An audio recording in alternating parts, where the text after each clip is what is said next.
Welcome back. This is the big one. Every setting, model, and shortcut in Claude code. By the end, you'll know exactly how to configure Claude for your workflow. Models.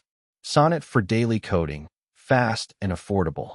Opus for complex reasoning and architecture. Haiku for simple tasks and subagents. And opusplan. Uses Opus for planning, then switches to Sonnet for execution. /model to switch mid-session. Effort levels control how much Claude thinks. Low is fast and cheap. High gives deeper reasoning. Max has no token limit. Opus only. /effort to change it. And fast mode gives you the same Opus model with faster output. 1 million token context. Use Opus 1M or Sonnet 1M. It's included on Max, Teams, and Enterprise for Opus. This means Claude can handle massive code bases without running out of context or needing compaction. Settings. There's a hierarchy.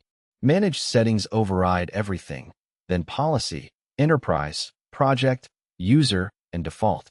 Key settings include model, permissions, hooks, and allowed tools. Global settings go in your home directory, project settings in .claude. Essential shortcuts. Escape undoes the last change. Shift-Tab toggles plan mode. Tab accepts suggestions.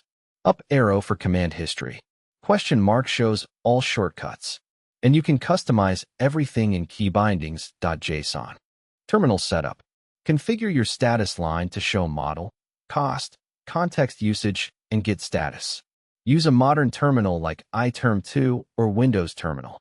And remember the built-in commands, /clear, /compact, /cost, /model, /help, /status.